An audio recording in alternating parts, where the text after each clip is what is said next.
사도행전 20장 말씀, 사도행전 20장 22절로 32절까지의 말씀, 32절까지의 말씀, 신약성경 223면에 나와 있습니다. 한 절씩 교독하겠습니다. 보라, 이제 나는 성령에 매여 예루살렘으로 가는데 거기서 무슨 일을 당할는지 알지 못하노라.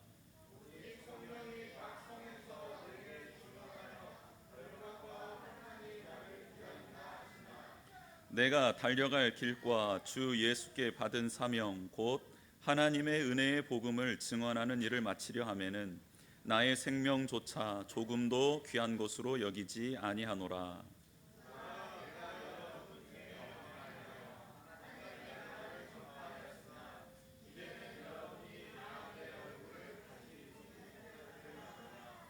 그러므로 오늘 여러분에게 증언하거니와 모든 사람의 피에 대하여 내가 깨끗하니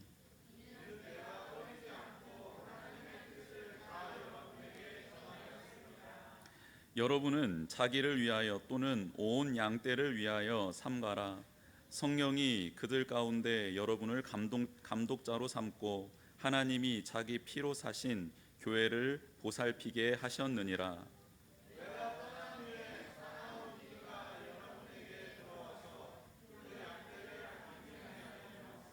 또한 여러분 중에서도 제자들을 끌어 자기를 따르게 하려고 어그러진 말을 하는 사람들이 일어날 줄을 내가 아노라.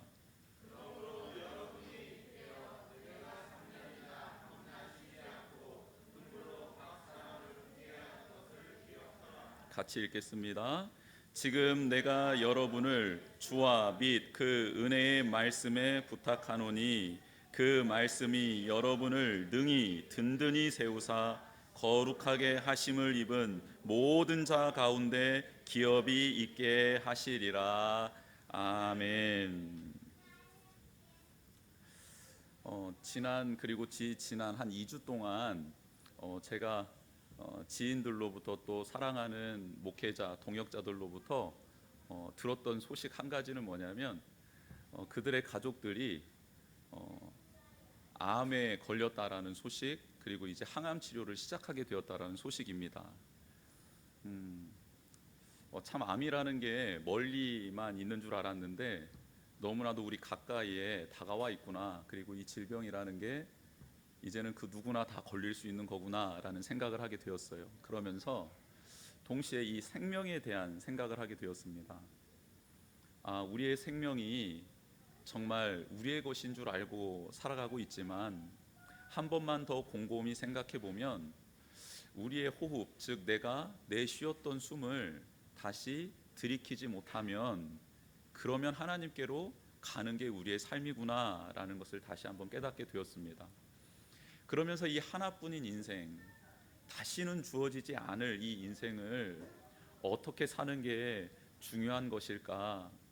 기도 부탁을 받은 그 형제, 또 부모님, 또 아내, 또 남편, 이런 분들의 기도 제목을 다 종합해서 같이 하나님 이들에게 은혜를 베풀어 주십시오라고 기도하던 중에 하나님께 제가 이런 기도를 드렸습니다. 하나님, 제가 지금은 건강하고 움직이고 먹고 마시고 생각할 수 있어서 교만할 수 있는데 하나님, 제게 은혜를 베풀어 주셔서 모세에게 허락하셨던 은혜를 제게도 좀 주십시오라는 기도를 하게 되었습니다. 모세에게 주셨던 하나님의 은혜는 내가 살아갈 날수를 계산할 수 있는 은혜였습니다. 모세가 하나님 앞에 끝까지 순종할 수 있었고 그 거룩한 사명의 길을 걸어갈 수 있었던 이유는 그가 남은 날수를 계수할 수 있는 은혜를 하나님께 받았기 때문입니다. 내가 영원토록 이 사명을 감당하는 게 아니고, 내가 영원토록 하나님의 말씀을 직접 대면하여 들을 수 있는 게 아니고, 이 땅에서의 삶이 한계가 있구나, 그리고 나는 그 하나님의 나라에 들어갈 사람이구나 라는 것을 깨달았기에 그는 충성될 수 있었구나, 충성될 수 있었다라고 성경은 말씀하고 있습니다. 사랑하는 성도 여러분, 길면 길고 짧으면 짧죠.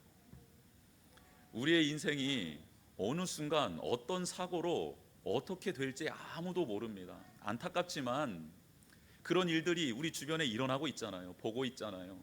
그들을 위해서 기도하고 있지만 언제 우리가 그 기도 제목의 대상자가 될 수도 있는 것 아니겠습니까? 그렇다면 우리는 내일을 꿈꾸며 오늘 하루를 어떻게 살아가야 될지 다시 한번 하나님의 말씀에 비추어 살아갔으면 좋겠습니다. 오늘 성경 말씀은 그렇게 자신의 미래를 알게 된 사도 바울이 사랑하는 믿음의 동역자들을 위해 설교한 내용입니다. 사도행전에 사도 바울이 설교한 내용들이 많이 나오잖아요. 그런데 그 설교들은 믿음의 동역자들이 한 설교가 아닙니다. 다 예수 그리스도를 영접해야 될 사람, 이제 갓 예수 그리스도를 믿은 사람들에게 한 설교예요. 그런데 믿음의 동역자들에게 한 설교는 이 사도행전 20장에 나와 있는 설교가 유일합니다. 사도 바울은 이제 자기가 어떻게 될지를 알아요. 어떻게 되죠?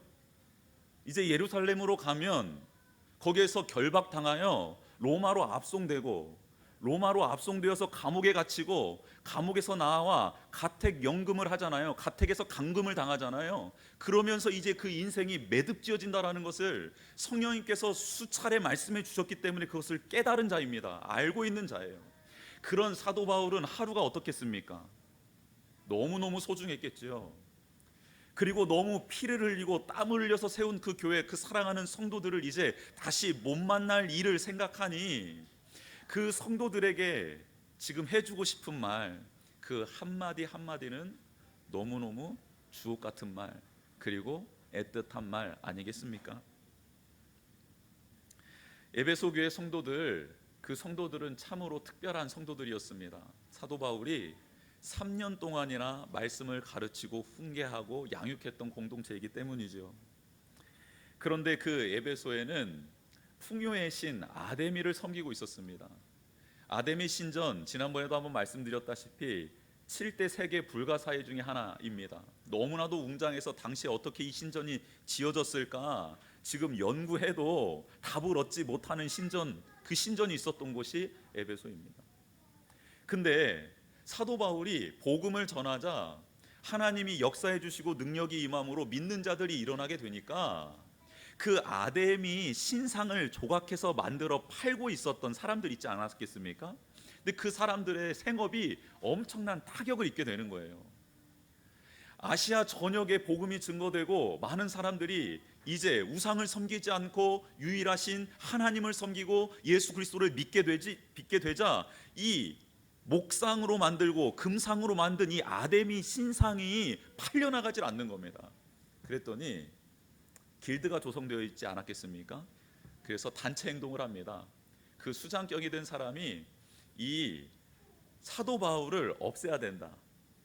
이 복음이 더 이상 증거되지 않게 해야 우리가 다시 예전처럼 경제 생활을 할 수 있고 일상생활을 유지할 수 있게 된다 해서 사도 바울 그 일행들을 이제 모함하고 또 소동을 일으키죠. 이 일로 인해서 사도 바울은 에베소를 떠나게 됩니다. 떠나서 유럽으로 건너가 윗지방이었던 마게도냐 그리고 아랫지방이었던 아가야를 왔다 갔다 하면서 본인이 세웠던 교회를 방문하여 그들을 다시 믿음 가운데 세워가죠. 그러면서 아가야 밑에 지방에 내려와서 이제 예루살렘, 유월절이 임하기 전에 예루살렘으로 돌아가려고 계획을 세웁니다. 그런데 어떤 소식이 들리냐면 아가야 항구에서 유대인들이 바울을 기다리고 있다라는 거예요. 왜 기다리고 있냐? 1번 맛있는 거 사주려고, 2번 죽이려고. 왜 기다리고 있겠어요, 유대인들이? 사도 바울을요, 아가야 그 항구에서 배 타고 갈 때 그 배에서 빠뜨릴 계획, 그래서 죽여버릴 계획을 세우고 있다는 소식을 듣게 됩니다. 그래서 선교팀이 바울에게 그 사실을 알렸고 바울로 하여금 항구에서 배 타고 가는 일정을 포기하고 다시 아가야에서 마게도냐를 거쳐 아시아 땅으로 건너가서 거기에서 예루살렘으로 복귀할 것을 권면하고 사도 바울은 그렇게 순종을 합니다. 그래서 선교팀과 함께 이동을 하죠. 이동해서 아시아 땅으로 건너옵니다. 그 땅에서 항구로 가야 되는데 항구로 가는 길에 배 타고 가는 팀과 걸어가는 팀으로 나누는데 배 타고 가는 팀은 사도 바울 외에 선교팀은 다 배 타고 다음 목적지로 가고 사도 바울은 그 항구에서 다음 항구까지 갑자기 걸어가겠다 말을 합니다. 걸어가겠다. 나 배 안 탈래? 왜 그랬을까요? 배 타는 게 무서웠을까요? 혹시나 유대인이 있을까봐? 아닙니다. 배 타고 가는 게 사도 바울에게는 안전해요. 왜냐하면 동료들과 함께 있어야지 보호를 받을 수 있잖아요. 그런데 사도 바울이 아니다, 나는 32km 떨어져 있는 그곳까지 걸어가겠다. 약 하루 정도 걸릴 텐데 하루 동안만 떨어져 있자라고 말을 합니다. 신학자들은 너무 궁금했어요, 이 대목이. 그래서 연구를 하고 하는데 답이 잘 나오지 않습니다. 왜냐하면 함께 있는 게 안전상 유리하고, 또 이제 6월절 안에 도착하는 건 포기했으니까 오순절 안에 도착하는 계획을 수정했으면 그 수정한 계획을 이루기 위해서는 빨리 배를 타고 이동하는 게 낫거든요. 이 이유도 안 돼, 저 이유도 안 돼. 그런데 왜 사도 바울은 걸어간 걸까? 이것을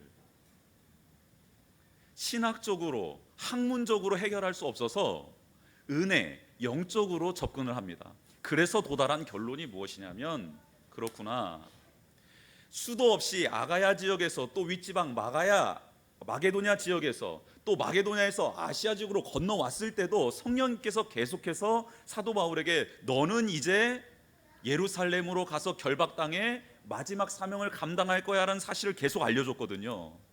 그래서 이 사명을 재확인하고 점검하고 하나님 뜻 안에서 자기의 마음을 정비하기 위해서 묵상하는, 하나님 앞에 머무르는 온전한 하루를 드리기 위해 선교팀과 헤어졌다라는 결론을 도출하게 되었습니다.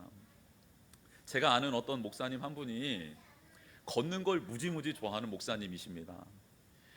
개척 훈련 받으면서 만나게 된 목사님이신데요, 이 목사님이 평택에서 서울까지 걸어가신 분입니다. 약 한 70km 정도 되는데요, 한 2박 3일 3박 4일 쉬지 않고 이렇게 걸으면 그렇게 도착한다고 해요. 걷는 걸 참 좋아하시는 목사님. 이 목사님이 저희 후배 목사님들에게 이렇게 말씀하시더라고요. 목사님들도 목회 오래 하려면 걷는 걸 잘해야 합니다, 이러시는 거예요. 그러면서 예수님이 자동차 타고 다니셨습니까? 걸어 다니셨습니까? 이렇게 물으시더라고요. 그래서 그때는 자동차가 없어서 걸어 다니신 것 같습니다, 이렇게 이제 대답했는데, 자동차가 없어서 걸어 다닌 게 아니고 하나님과 묵상하는 데 있어서 걷는 게 참 좋으니까 걸어 다니신 것 같습니다 라고 말씀해 주시더라고요. 그러면서 이 목사님이 저희들에게 말씀해 주시는 게, 목회를 하다 보니까 너무 고민되는 일들이 많다라는 거예요. 그래서 이 문제들을 다 끌어안고 해결받고 싶어서 걷기 시작한다고 합니다. 근데 걷다 보면 몸에 힘이 빠진대요. 그리고 다리가 후들후들 거린답니다. 허리가 아파온대요. 숨이 가빠진답니다. 그러면 무슨 일이 일어나냐면, 그렇게 해결받고 싶어서 하나님께 물으려고 준비했던 수만 가지의 고민되는 그 문제들 있잖아요, 이게 하나 둘씩 사라지기 시작한답니다. 그러면서 또 계속 걷다 보면 무슨 일이 일어나냐면 자기 자신이 발견이 된대요. 자기 내면이 성찰이 된답니다. 내가 왜 이런 생각을 했지? 내가 왜 이런 고민을 했지? 내가 왜 이런 염려를 했을까? 내게 왜 이런 두려움이 있었지? 하면서 자기 내면을 보게 된다고 해요. 그러면서 그 내면 해결할 길이 없잖아요. 그러면서 자기 자신을 돌아보았던 그 내용을 가지고 하나님께 묻기 시작한답니다. 걸으면서 하나님, 제 내면에 이런 모습이 있어요. 제가 왜 이런 생각을 했는지 잘 모르겠는데 더 좀 깊이 그 내면을 들여다볼 수 있도록 도와주세요라고 계속 하나님을 찾게 된다고 해요. 그러면 문제 해결을 받기 위하여 문제 보따리를 한 짐 짊어지고 시작했던 그 걷기가 하나님 그 은혜, 하나님께서 나를 도와주셨다라는 것, 하나님이 지금까지 나를 인도해 주셨다라는 것을 결론으로 새로운 마음이 자신의 안에 들어오는 것으로 끝난다라는 말씀을 해주셨던 적이 있습니다. 저는 예전에 이렇게 목사님처럼 걷는 게 아니라 빠따를 들고 그 동전 넣고 치는 야구 있지 않습니까? 거기를 찾아갔던 적은 있습니다. 그러니까 훨씬 더 고상하게 이 목사님 문제를 해결하셨던 것 같고, 저는 그 날라오는 공이 혹시 나를 때리지 않을까라는 그 집중력으로 다른 문제들을 이렇게 잊어버렸던 적이 있었던 것 같아요. 아무튼 여러 방법들이 있었지만 걷는 것이 참 중요한 것 같습니다. 그리고 도움이 많이 되는 것 같습니다. 이렇게 걸었던 인물 중에 아브라함도 있었죠. 아브라함도 하나님께서 아들 이삭을 바치라 했을 때 며칠을 걸었냐면 아브라함은 3일을 걸었습니다. 3일을. 사도 바울은 하루를 걸었고요. 이렇게 걷는 게 유익한 것 같습니다. 사도 바울 하루 종일 걸으면서 하나님과 친밀한 대화를 나누지요. 그리고 주신 사명의 재확인, 그리고 하나님의 뜻, 마음을 깊이 간직하는 시간을 보냅니다. 그리고 그 선교팀과 합류를 하게 됩니다. 여러분, 우리에게도 하루하루를 살아갈 때 중요한 결정들, 그리고 선택해야 될 일들이 참 많이 있지 않습니까? 그렇다면 우리에게도 하루는 아닐지라도 한 30분 이 정도는 하나님 앞에 머물러서 문제가 커 보이는 시간이 아니라 하나님이 나와 함께 하시는 은혜를 기억하는 시간이 꼭 있어야 되지 않을까요? 그때에 나를 억누르고 나를 죽일 것 같았던 그 문제와 염려와 고민들이 하나님 안에서 이렇게 나를 짓누르지 않는 상태로 놓여지게 되고, 그리고 하나님이 바라보는 관점으로 그 문제를 바라보게 되며 하나님이 주시는 말씀으로 해결되지 않겠습니까? 그 일이 우리 가운데 있기를 원하셔서 하나님은 우리에게 고요한 시간에 우리를 부르시고 만나서 하나님의 말씀을 들려주시는 것 아닐까요? 여러분, 우리가 믿음의 선배님들의 모습을 닮아가야 되겠습니다. 그 모습에서 힌트를 얻었으면 좋겠습니다. 이렇게 하루를 보내고 선교팀에 합류한 바울은 밀레도에 이르게 됩니다. 밀레도에서 에베소까지의 거리는 굉장히 가깝습니다. 그래서 한달음에 갈 수 있는 곳이었습니다. 그런데도 사도 바울은 에베소 교회를 방문하지 않아요. 왜냐하면 사랑하는 사람을 만나면 정한 시간에 대화가 끝나지 않을 거라는 것을 알고 있었기 때문입니다. 여러분, 사랑하는 사람 만나면 1시간만 이야기합시다 하고 이야기 시작해놓고 몇 시간 갑니까? 한 3-4시간 가죠. 그럴 수밖에 없는 거예요. 초과될 수밖에 없는 겁니다. 왜냐하면 사랑하고 있기 때문이죠. 그래서 사도 바울은 지혜를 내서 그곳에 있었던 지도자들, 장로님들을 청합니다. 오십시오 라고 청하죠. 그리고 그 지도자들을 향해서 마지막으로 교회 성도들을 향한 메시지를 줍니다. 근데 그 첫 번째 메시지가 무엇이냐면 자신이 예배소에서 행했던 사역에 대하여 회고를 합니다. 사역에 대해서 회고를 해요. 어떻게 사역했나 여러분 한번 기억해 보십시오 라고 말합니다. 바울은 겸손과 눈물로 사역을 했습니다. 겸손과 눈물입니다. 겸손은 무엇을 뜻할까요? 하나님과의 바른 관계입니다. 하나님이 나의 파송자 주인이시고 저는 그 사명을 감당할 종이고 하나님의 부름받은 일꾼일 뿐입니다 라는 겸손함으로 사명을 감당했다라는 거예요. 또 한 가지는 눈물로 사역했습니다. 이 눈물은 간절함과 진실함입니다. 사역을 할 때 이 자리를 누가 세워주셨느냐 이것을 계속해서 상기할 필요성이 있습니다. 또 한 가지, 사역을 할 때는 눈물이 있어야 합니다. 간절함과 진실함입니다. 또한 사도 바울은 어떻게 사역을 감당했냐면 시험을 당했지만 참고 끝까지 주님을 섬김으로 사역을 감당했습니다. 그리고 마지막으로는 하나님께 대한 회개와 예수 그리스도에 대한 믿음, 그리고 유익한 것들을 전하고 가르치는 일로 사역을 감당했습니다. 하나님에 대한 회개, 예수 그리스도에 대한 믿음, 그리고 유익한 것들을 가르쳤다. 이 내용은 성경에 다 나와 있는 내용을 제가 요약한 겁니다. 그래서 성경을 나중에 보시면 되겠어요. 제가 설교 준비를 하려고 카페에 들어갔습니다. 카페에 들어갔는데 이렇게 그 카페는 이렇게 방이 이렇게 3개로 나누어져 있어요. 저는 항상 그 중간 방입니다. 이제는 그 방이 거의 저의 서재처럼 됐어요. 사무실처럼. 딱 가면 그냥 그 자리입니다. 그런데 저의 그 앞방에 어떤 그 여자분들이 이렇게 3분이 들어오시는 거예요. 3분이. 근데 호칭이 이렇습니다.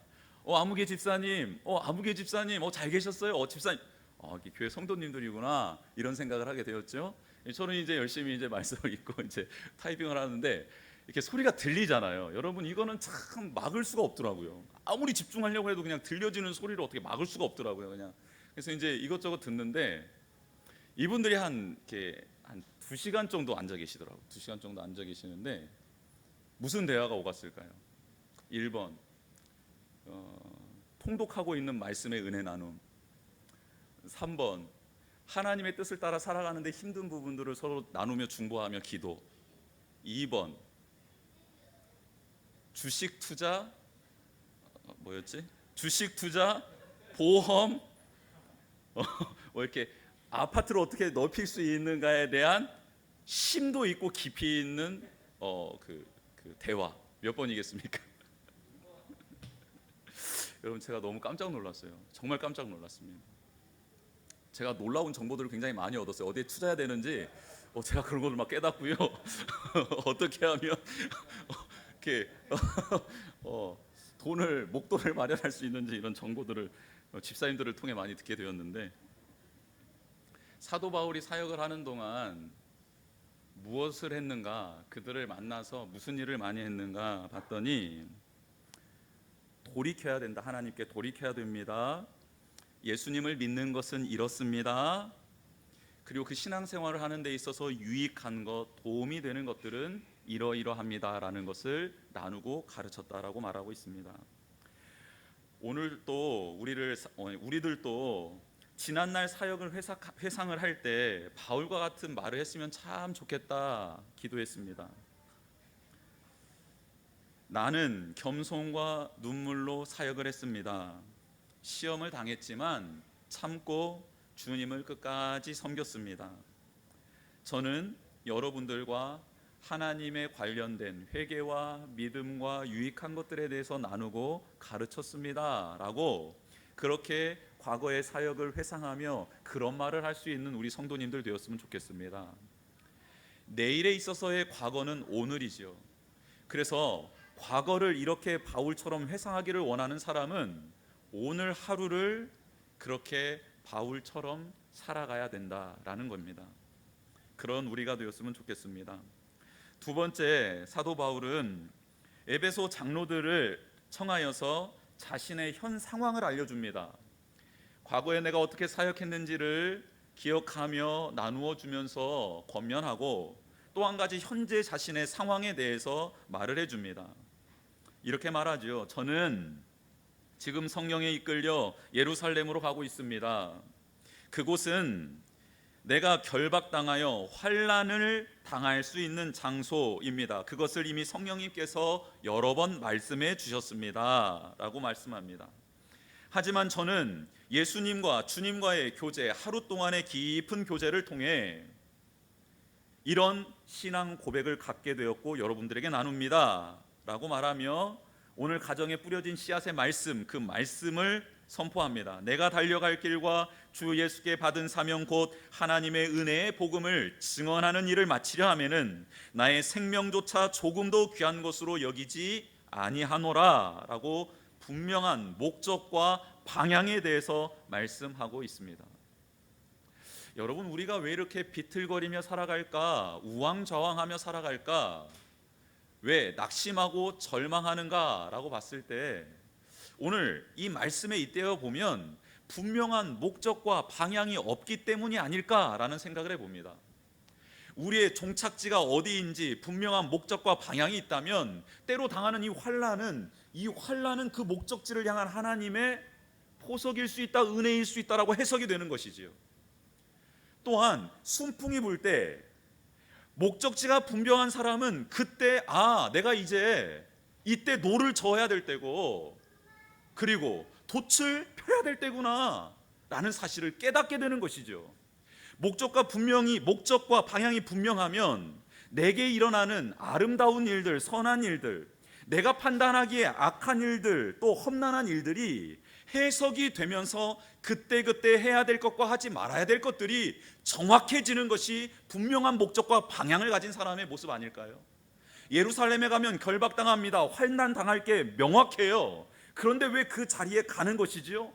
분명한 목적과 방향이 있었기 때문 아니었을까? 우리는 짐작해 봅니다. 그리고 이제 여러분들의 얼굴을 보지 못하게 될 것입니다 라고 말하면서, 그러나 이 만남 아름다운 만남이었고 아름답게 매듭 지어지기를 원합니다 라고 그들과 아름다운 이별을 고합니다. 내가 당신들과 함께 있었을 때 주의 복음을 전하는 거에 있어서, 하나님의 바른 가르침을 외치는 거에 있어서 제가 두려워하거나 피하지 않고 하나님 뜻을 모두 여러분에게 전했기에 저는 이제 후회하지 않고 여러분과 아름다운 작별을 고할 수 있겠습니다 라고 말을 합니다. 사도 바울의 현재 상황은 어떻습니까? 성령 충만합니다. 확실한 믿음의 고백을 가지고 있습니다.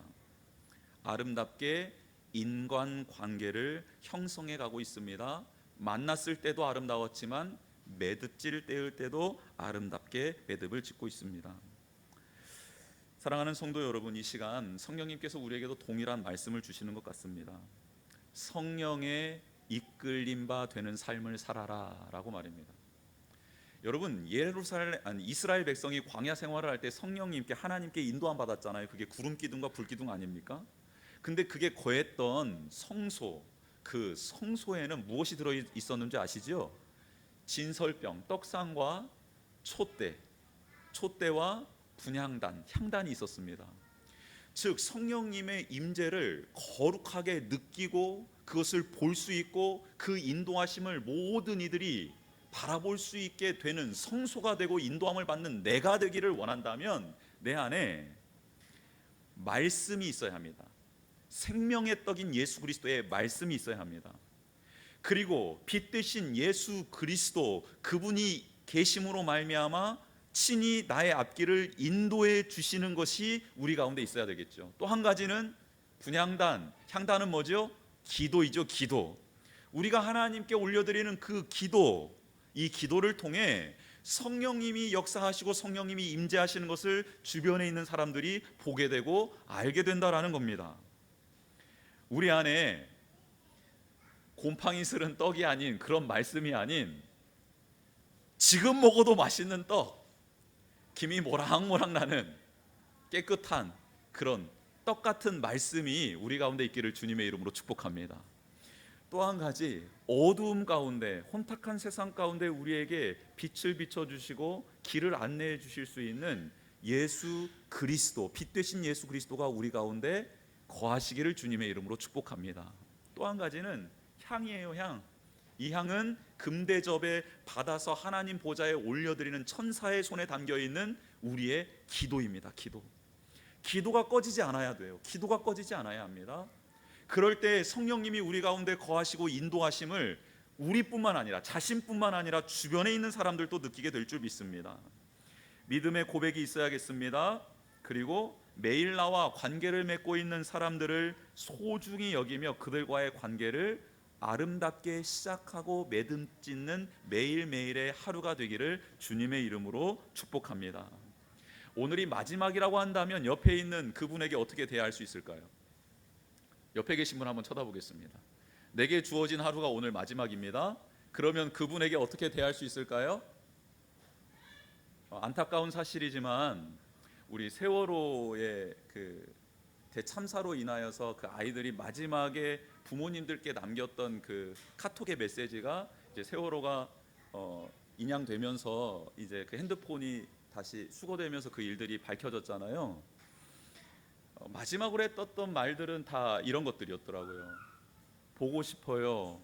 내가 왜 그렇게 했는지 모르겠어요. 그리고 사랑해요. 이 세 마디였더라고요.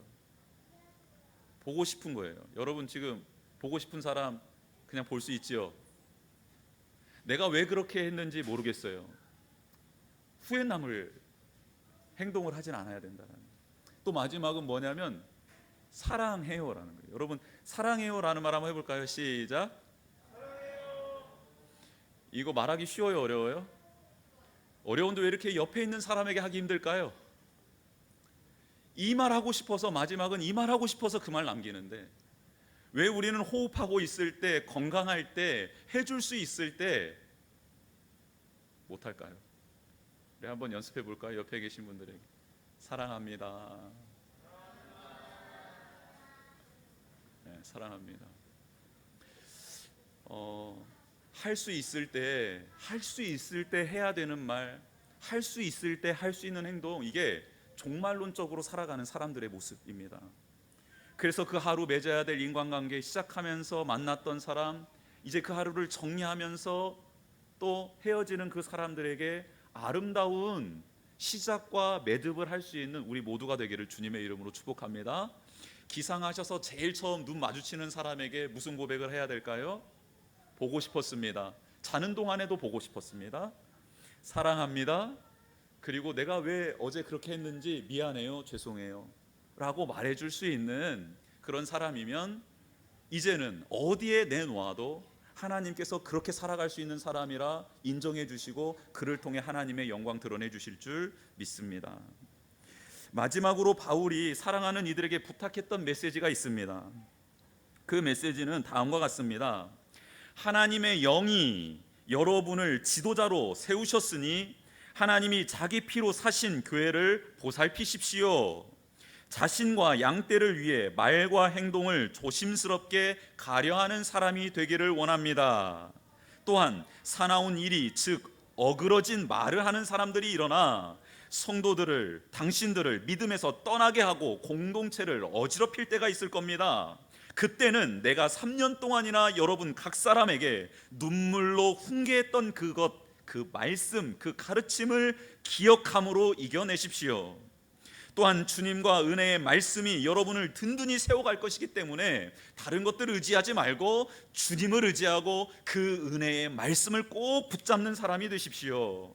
마지막으로 제가 본을 보여주었던 것처럼 여러분이 수고하여 얻은 그 잉여의 물질과 시간과 은사들을 약한 사람들을 위해 사용하는 사람들이 되십시오라고 4가지의 당부의 말씀을 합니다. 성령의 감동으로 사랑하는 성도들에게 메시지를 전한 바울을 통해 성령님은 지금 동일하게 우리에게 그런 부탁의 메시지를 전하고 있습니다. 하나님께서 우리를 택하신 줄 믿습니다. 성령의 감동으로 예수님의 몸의 각 지체로 우리를 세우신 줄 믿습니다. 우리는 하나님의 아들 예수 그리스도의 피로 사신 교회, 즉 우리를 각자를 보살펴야 합니다. 보살피는 것은 마음을 기울여 여러모로 돌봐주는 것을 뜻합니다. 마음을 기울여 여러모로 돌봐주는 것이 보살피는 겁니다. 교회의 마음을 기울여 여러모로 돌보는 우리가 되기를 축복합니다. 주님의 생명으로 사신 교회, 즉 서로를 사랑하고 돌보는 우리 각자가 되기를 주님의 이름으로 축복합니다. 돌보는 자리에 있는 우리에게 주님은 당부의 말씀을 전합니다. 자신과 성도 서로를 위해 말과 행동을 조심스럽게 가려해야 한다라고 말씀합니다. 사탄이 그 틈을 타고 들어오기 때문이다 설명해 주시죠. 또한 어그러진 말을 하는 사나운 이리 같은 이들이 일어나 믿음 있는 자들을 들쑤시고 공동체를 어지럽힐 때가 반드시 온다라는 거예요. 그때 주님의 말씀, 복음, 훈련받았던 것을 기억하고 그것으로 말미암아 이겨내고 물리치는 사람이 되어야 한다. 그게 바로 공동체를 건강하게 세워갈 수 있는 길이다 말씀합니다. 또한 오직 주님을 나의 주인으로, 삶의 주인으로 모시고 그 은혜의 말씀을 붙들고 서로 이 말씀으로 권하고 권면하며 위로함으로 교회를 든든히 건강하게 세워가라 권면합니다. 주님을 온전히 의지하는 우리가 되기를 축복합니다. 그 은혜의 말씀을 소중히 여기는 사람이 되었으면 좋겠습니다. 여러분, 말씀을 소중히 여기는 자는요, 그 말씀 주신 분을 사랑하게 돼요. 그리고 그 말씀 주신 분이 그 말씀 안에 담겨놓은 신비와 능력을 체험하게 됩니다. 이게 말씀을 소중히 여기는 자들이 누릴 수 있는 특권이에요. 조지 뮬러라는 분, 5만 번의 기도 응답을 받으신 분이 무엇을 붙들고 기도하신 줄 아십니까? 무엇을 붙들고 씨름하며 험난했던 상황을 이겨나가신 줄 아세요? 말씀이에요, 말씀. 하나님이 그날 주신 말씀을 온전히 품고 그 말씀대로 생각하고 행했던 사람입니다. 그랬더니 그 말씀 속에 담겨두신 하나님의 그 능력과 신비가 그의 삶을 통해 막 나타나는 거예요. 그러니 기쁠 수밖에 없지요. 그러니 말씀 주신 그분을 더 사랑하게 돼요. 그리고 그분을 예배하게 되어 찬양하게 되어 이 일이 계속해서 일평생 동안 일어나는 겁니다. 이런 일이 저와 성도님들 삶 가운데 충만하게 일어나기를 축복합니다. 아멘, 아멘. 그리고 수고하고 땀 흘려 얻은 것을 약한 사람들을 돕고 세우는 데 사용하라. 그래서 우리가 궁율 헌금을 드리고 있지요. 그리고 선교 헌금을 통해 국내의 어려운 이들을, 탈북민들을 돕고 있지요. 또 장학 헌금을 마련해서, 장학 기금을 마련해서 그렇게 또 장학 사업을 하려고 지금 하고 있는 것 아니겠습니까? 여러분, 오늘 복음서에는 나와 있지 않은 주님의 말씀을 사도 바울이 전합니다. 요한복음에 주님이 하신 모든 일과 말씀을 다 내가 기록할 수 없다라고 요한복음의 끝이 그렇게 마무리가 되잖아요. 즉 복음서에는 나와 있지 않은데 사도 바울을 통해 주님이 하신 말씀이 사도행전 오늘 본문에 기록되어 있지 않습니까? 그게 뭡니까? 주는 자가 받는 자보다 복되다라는 말씀을 주님께서 하셨다라는 거예요. 여러분, 우리가 약한 자를 섬기고 도울 때 하나님께서는 그렇게 하나님의 뜻을 행하며 나아가는 우리에게 그 일을 감당하라고 하나님께서 인적, 영적, 물적 자원을 우리에게 공급해 주실 줄 믿습니다. 제가 최근에 학교 사회복지사라는 그 일을 감당하는 사람들의 이야기를 좀 듣게 되었습니다. 여러분, 우리가 어떻게 다음 세대들, 학생들을, 힘든 아이들을 도울 수 있을까 고민을 참 많이 하고 있었잖아요. 그런데 그 학교 사회복지사라는 분들이 있는데 이분들은 그 어려움에 처한 아이들을 개인적으로 집단으로 상담을 하고 또 가정을 방문하고 또 그들을 위한 프로그램들을 진행하는 분들입니다. 특별히 이분들이 해야 될 일이 뭐냐면 교회, 학교 밖에 있는 단체와 기관들이랑 연결하는 일들도 또 하고 있다고 하더라고요. 그래서 우리 교회가 앞으로 이 지역사회를 섬기는 방법 중에 좋은 방법이 이 방법이 아닐까 하며 지금 기도하고 있습니다. 그래서 좋은 학교 사회복지사를 만나고 그가 하는 사역들에 대해서 소개를 받고 이런 일들을 한다라고 했을 때 우리가 그분들을 좀 도울 수 있는 길이 있지 않을까, 혹 우리가 섬길 수 있는 일들이 있지 않을까라는 고민을 하고 있습니다. 여러분, 우리 주변에는 약자들이 참 많이 있죠. 우리가 알 수 없고 또 복지의 사각지대에 있는 분들이 참 많이 있는 것 같습니다. 그런 분들을 또 주님의 사랑으로 섬기고 돌보는 것도 우리가 감당해야 될 사역이다. 오늘 성경 말씀은 말하고 있습니다. 오늘 마지막으로 사도 바울이 사랑하는 성도들에게 전한 이 메시지를 붙잡고 우리가 한 주간을 또 살아갔으면 좋겠습니다. 내가 지금 하고 있는 사역이 미래에 뒤돌아봤을 때 사도 바울이 고백했던 그런 사역이 되었으면 좋겠고, 지금 현재는 내가 사도 바울이 고백했던 그 현재의 자신의 모습이 우리 가운데 고백되어졌으면 좋겠고, 또 누군가에게 당부를 할 때에는 또 우리 교회에게 하나님이 주시는 말씀 그 네 가지의 항목은 우리가 기억하면서 교회 공동체를 세워나가는데 잘 도움이 되는, 자양분이 되는 말씀으로 기억되어졌으면 좋겠습니다. 우리 성도님들을 향한 주님의 메시지 붙들고 그 메시지 가운데 힘을 얻고 또 새롭게 되는 우리 모두가 되기를 주님의 이름으로 축복합니다. 우리 같이 이 시간 찬양하고 기도하는 시간 가졌으면 좋겠습니다.